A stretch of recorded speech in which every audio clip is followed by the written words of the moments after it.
जब आग भड़क उठी ना तो ऊपर जो ऊपर वाला फ्लोर था, तीसरा फ्लोर, उसकी जाली पे ऐसे खड़े होके ना वो आवाज़ें, पीछे अब आग है। 5-6 मिनट यानी कि वो हाथ हमसे हिलाते रही, तड़पते रही, उसके बाद वो वहीं पर ही गिरी, हाथ उसके इसी तरीके थे। तो आगे से जब मुझे हीट लगी तो मेरा आगे से कमीज़ पूरी जल गई थी। गाड़ी तो ऐसी थी कि हमें जब इसको निकाला था तो गिलफ पहन के निकाला तो उसमें धुआं निकल रहा था। कुछ जो है ना वो दीवार से चिपकी हुई भी थी। तो जैसे पानी का टैंक होता है ना, उसमें तरीके से बाड़ियाँ तैर रही थी। अगर हम हाथ पकड़ते थे, हाथ हमारे हाथ में ही आ जाता था, मतलब एक कोयला बन चुके थे वो। जब मैं मैयत ऊपर पकड़ा रहा था,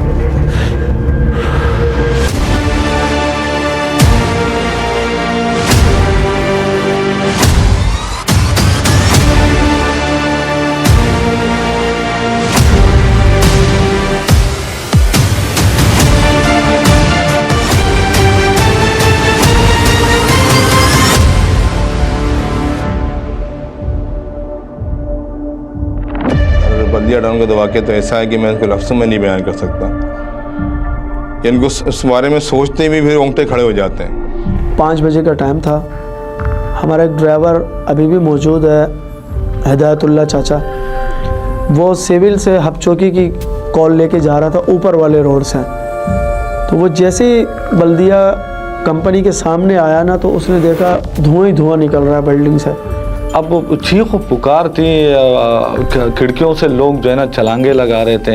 अब लोग जो है ना तीसरे चौथे माले से अगर नीचे छलांग कोई लगाते तो तब भी सोचते कि नीचे भी मौत है। जब मैंने देखा ना लोग छलांगे मार रहे हैं, फिर मैंने कंट्रोल को मुखातिब किया। मैंने कहा कंट्रोल इमरजेंसी, और ये कंपनी के अंदर आग लग गई है, काफ़ी तादाद में लोग अंदर हैं, और जो है ना जितनी गाड़ियाँ आप भेज सकते हैं यहाँ पर तमाम गाड़ियाँ भेज दें।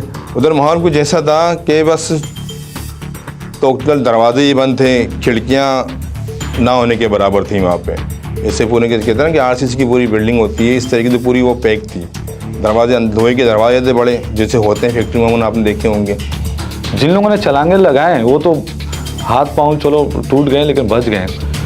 बाकी जो उसमें रहा ना 15-20 मिनट के बाद, फिर यानी आधे घंटे के बाद फिर बचाने के काबिल कुछ भी नहीं था, क्योंकि वो आग ऐसा फैला कि उसने पूरे फैक्ट्री को जो है ना लपेट में ले लिया था। जब आग भड़क उठी ना तो ऊपर जो ऊपर वाला फ्लोर था, तीसरा फ्लोर, उसकी जाली पे ऐसे खड़े होके ना वो आवाज़ें, पीछे अब आग है। जाली पकड़ के कहा खुदा के वास्ते हमें बाहर निकालो, अल्लाह रसूल के वास्ते हमें बाहर निकालो। अब इस तरीके से वो हाथ हिला लगे, यानी कि जल रही है और पुकार रही है, हम कुछ कर नहीं सकते। अब ये कहना कि एकदम मेरे ऊपर सख्ता तारी हो गया ना, जैसे कि मेरे सामने एक बंदा मुझे पुकार रहा है और मैं उसकी मदद नहीं कर सकता, क्योंकि वो जाली के अंदर है, वो अंदर की तरफ है, मैं बाहर खड़ा हूँ। जब हमने उसको देखा था वो औरत थोड़ी सी झुलसी भी थी, चेहरा उसका काला हुआ था, इधर से ब्लीडिंग भी हो रही थी।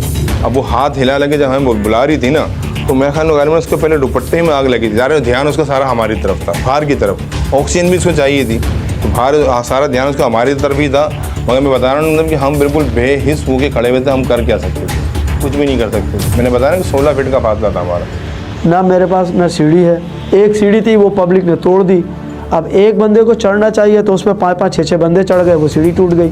मैक्सिमम 5-6 मिनट लगे, 5-6 मिनट, यानी कि वो हाथ हमसे हिलाते रही, तड़पते रही, उसके बाद वो वहीं पर ही गिरी, हाथ उसके इसी तरीके से, हाथ यानी कि उसके अंदर नहीं गए थे। वो एक मेरी ज़िंदगी का समझिए कह लें कि क़यामत का मंज़र था वो। मैंने अपनी लाइफ में इतनी बड़ी इमरजेंसी नहीं देखी थी, और ना अपने ऊपर इतनी बेबसी देखी हो कि एक बंदा मुझे पुकार रहा है और मैं उसकी मदद नहीं कर सकता था। मेरे सामने हो रहा था, वो जल रहा है और मैं उसको तसल्ली भी नहीं दे सकता था, कुछ नहीं होगा, हम आ गए। हमारे सामने वो अच्छी खासी सेहतमंद थी लेडीज़, वो ऐसे ऐसे करते बिल्कुल समझ नहीं, ऐसे हो गए। आग बहुत शदीद थी, बिल्कुल। ये मामला था। फिर वो फायर ब्रिगेड वालों का बॉलर आ गया, फिर वो सब तोड़ा गया, जालियां तोड़ी गई, दीवारों में सुराख किए गए। अच्छा, जब दीवार में सुराख कर दिया तब भी आग ठंडी नहीं हुई थी। मेरा खुद उस वक़्त जब मैं अंदर घुसा तो अंदर आगे से इतनी हीट लग रही थी, पीछे से फायर ब्रिगेड वाले मुझे पानी मार रहे थे और मैं अंदर जा रहा था, तो आगे से जब मुझे हीट लगी तो मेरा आगे से कमीज़ पूरी जल गई थी, NIC जल गया, लाइसेंस जल गया। तो सामने फैक्ट्री के अंदर उसमें तकरीबन 300 के करीब उसमें वर्कर थे और फैक्ट्री का कोई कोना ऐसा नहीं था जहाँ से हमने बॉडी नहीं निकाली हो। और बहुत बुरी हालत थी। बॉडियाँ यानी कि सही मैंने बताया कि बॉयलर फटे थे, तो जैसे पानी का टैंक होता ना, उसमें तरीके से बॉडियाँ तैर रही थी। और तैर ऐसी रही थी कि समझ लो वो पूरी गल चुकी थी, गल भी गई थी बॉडियाँ बहुत सी, जैसे हड्डियाँ, सर की खोपड़ी नज़र आ रही हैं, ये चीज़ भी थी। नाकाबिल शनाख्त बॉडियाँ थी ज़्यादातर वहाँ पर। जब कूलिंग का जो है ना अमल जब ख़त्म हुआ और सर्चिंग का अमल शुरू हुआ, तो उस वक्त मैं एक डिपार्टमेंट से गुज़रा। टेबल के नीचे जो है ना 5-6 लोग जो है ना वो जले हुए पड़े थे। कुछ जो है ना वो दीवार से चिपकी हुई भी थी, जो दीवार के मतलब आग अगर फैल रही थी और वो अपने आप को दीवार से जो है ना बचा रहे थे, लेकिन वो दीवार से जो है ना चिपक भी गए थे। एक के ऊपर एक बॉडी पड़ी हुई थी, चिपकी हुई भी थे बहुत से। बॉडी तो ऐसी थी कि हमने जब इसको निकाला था तो गिलफ पहन के निकाला तो उसमें धुआं निकल रहा था। अगर हम हाथ पकड़ते थे, हाथ हमारे हाथ में ही आ जाता था, मतलब एक कोयला बन चुके थे वो लोग जो अभी भी मौजूद हैं, जिन्होंने बल्दिया सानिया में फायर ब्रिगेड के लड़कों ने काम किया, तो अब तो वो मेरे बहुत अजीम हैं, मेरे भाई हैं।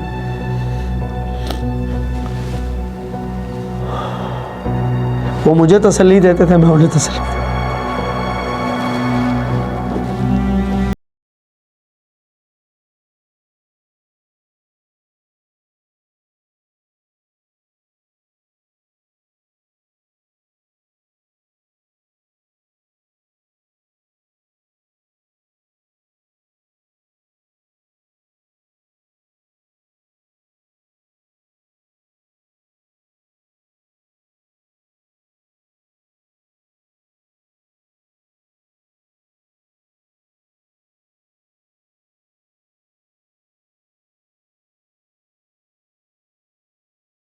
मुझे एहतशाम भाई ने कहा, फारूक भाई आप नीचे जाओगे? मैंने कहा मैं बिल्कुल जाऊंगा।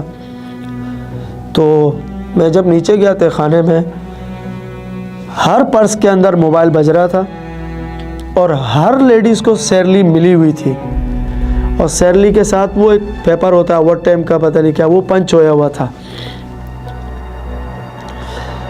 जब मैं मैयत ऊपर पकड़ा रहा था,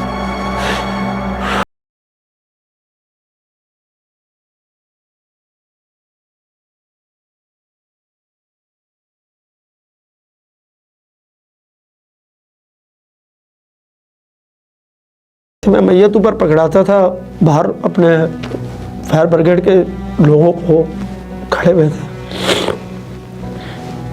तो मैं पहले कहता था चादर लेकर आओ, इसको चादर लपेटो, पेपर दगी ना हो। जब वार्ड क्लियर हुआ, मैं बाहर आया तो मुझे और सुन के दुख हुआ। कहा इनके पास तो शनाख्ती नहीं है। यार मैं खुद नीचे था, मैंने हर लेडीज़ का पर्स लेडीज़ के साथ दिया है, यानी कि वहाँ एक अलग बाजार लग गया लूटमारी का। हर बच्ची का उसके अंदर कार्ड था, एनआईसी थी, सैलरी थी, तमाम क्लियर करके बाहर।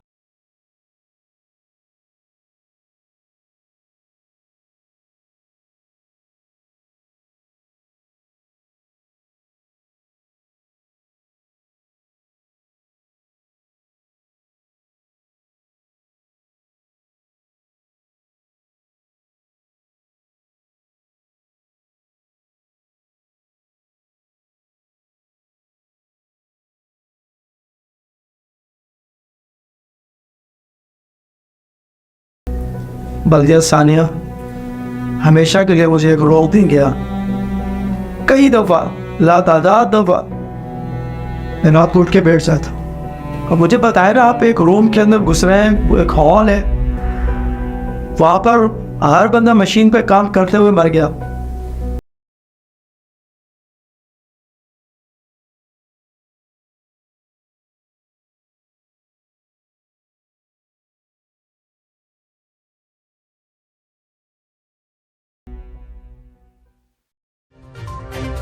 मज़ीद तफ़सीलात जानने के लिए हमारे साथ बने रहिए। शुक्रिया।